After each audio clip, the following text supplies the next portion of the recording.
digital avec un moteur de recherche dédié pour créer des opportunités de rencontre et de collaboration entre les différentes parties prenantes de l'impact et de l'accompagnement des jeunes. Si vous n'y êtes pas encore inscrit, je vous invite à vous proposer pour y être répertorié. Une ingénierie de formation spécifique a été faite et plus de 65 heures de formation gratuite ont été prodiguées pour une première cohorte de 118 ONG africaines. Et enfin, un manifeste compromis collectivement pour donner une vision à notre mouvement, un cadre pour les différentes parties prenantes et une boussole pour s'assurer d'être toujours sur la bonne route. Mesdames et messieurs, nous avons voulu que ce mouvement soit africain dans son essence, panafricain dans son ambition et humain dans son approche. Sans la conviction et le précieux soutien de l'Union panafricaine de la jeunesse, nous n'aurions pas pu enclencher le premier acte de ce mouvement. Je voudrais leur exprimer ma totale gratitude et mes sincères remerciements. Monsieur le Président, pour les applaudissements, ça démarre, puisqu'on va être très long. L'impact. Atlantic Ray, réassureur africain. Africa 50, fonds d'investissement de la BAD. Atlanta Sanad, un assureur africain. Cosumar, qui nous donne du sucre, qui nous donne de l'énergie. Bank of Africa, qui nous donne des financements et des banques. Daman Cash, et bien évidemment, nous avons, grâce à eux, nous avons posé la première pierre de ce qui, je l'espère, deviendra un rendez-vous continental régulier. Honorable assistance, je crois que nous avons une responsabilité collective. Une responsabilité collective de sauver la jeunesse africaine. Elle n'a pas besoin d'être sauvée. Mais elle a besoin qu'on lui ouvre les portes, qu'on l'écoute et surtout lui faire confiance. S'il vous plaît, faites confiance à la jeunesse africaine.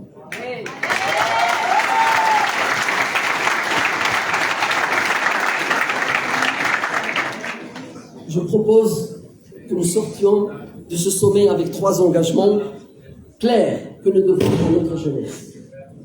1. Changer le narratif sur l'Afrique. Assurer des discours, assez de discours misérabilistes, assez de discours misérabilistes, assez de discours misérabilistes. Et il est temps que l'Afrique raconte son propre avenir. 2. Créer une alliance entre les ONG, les États, le secteur privé, les bailleurs de fonds africains et internationaux pour bâtir des solutions durables d'éducation, d'emploi et de mobilité sociale. 3. Donner à chaque jeune une place, soit à l'école, soit dans l'économie, soit dans la société au sens large. Aucun jeune ne devrait se sentir inutile. Vous l'avez vu, les jeunes tout à l'heure, ils n'ont bien exprimé. Parce que l'Afrique, mesdames et messieurs, ne sera grande que si ces jeunes croient en elle et croient en eux-mêmes. Mesdames et messieurs, Yes Africa commence aujourd'hui. Mais ce n'est que le début. Ce que nous lançons à Marrakech doit résonner de Tanger au Cap-Vert, de Dakar à Mogadiscio, à Niamey, Kigali, Alger, Cotonou, Lusaka, Tunis, Nairobi, Lagos, Le Caire, Kinshasa et bien au-delà, bien évidemment. Merci d'être engagés à nos côtés. Merci pour votre écoute. Welcome to Yes Africa.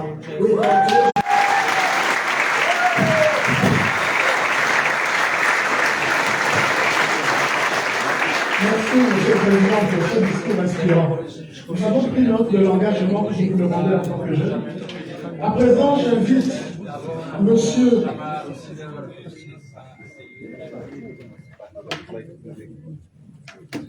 À présent, j'invite Monsieur le Président de l'Union panafricaine de jeunes à nous délivrer son discours.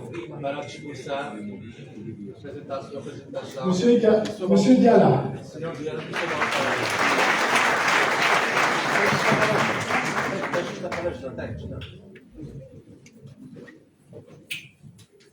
Merci beaucoup. Monsieur le Président de la Fondation Chazara, Monsieur le ministre, l'ancien ministre des Affaires étrangères du Sénégal, ici présent avec nous. Mesdames et Messieurs présidents d'institutions, mesdames et messieurs les présidents des organisations internationales interafricaines, madame la coordinatrice présidente du système des Nations Unies, monsieur le vice-président de l'Union panafricaine de la jeunesse et de l'Afrique noire, monsieur le secrétaire général de l'Union panafricaine de l'Afrique noire, mesdames et messieurs les présidents des conseils nationaux de jeunesse et des plateformes nationales, chers leaders africains participants des West Africa, distingués invités, et compétences précédemment citées et précisément. Je voudrais rappeler que le Yes Africa est une nécessité pour les deux organisations, l'Union panafricaine de la jeunesse et Zamara Foundation. Nous allons faire la problématique des préoccupations de jeunes notre cheval de bataille. Oui, parce que nous avons confiance et nous sommes persuadés que l'avenir c'est la jeunesse, et l'avenir c'est l'état. C'est pourquoi nous avons décidé ensemble de mettre nos énergies en commun, d'unir donc nos intelligences et trouver un cadre de réflexion sur les problèmes qui lient l'épanouissement et le développement de la jeunesse.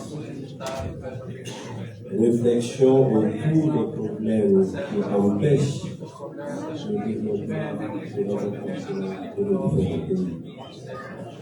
Il faut le rappeler, le continent africain fait plus de 70% de sa population qui a moins de 15 ans.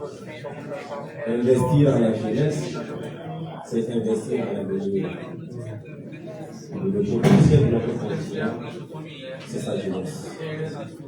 C'est pourquoi, après un diagnostic profond, nous avons trouvé que le problème réside dans l'éducation, la formation et le manque d'opportunités économiques.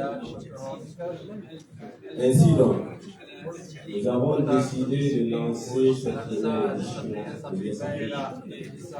C'est une occasion, une opportunité d'échange, d'interaction, de partage d'expérience et de construction de réseaux. Pour qu'ensemble, nous regardions l'avenir avec sérénité de construire ensemble un monde africain économiquement fort, aussi stable, débarrassé de toute crise. Car nous nous sommes dit que c'est la vulnérabilité de la jeunesse, la précarité de la jeunesse qui cause les crises de plus en plus en Afrique et qui empêche le développement.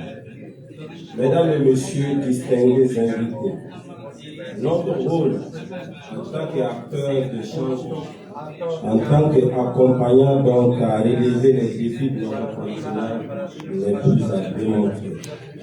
C'est pourquoi je voudrais m'arrêter ici pour saluer l'ensemble des partenaires au développement, l'ensemble des institutions et l'ensemble des structures entreprises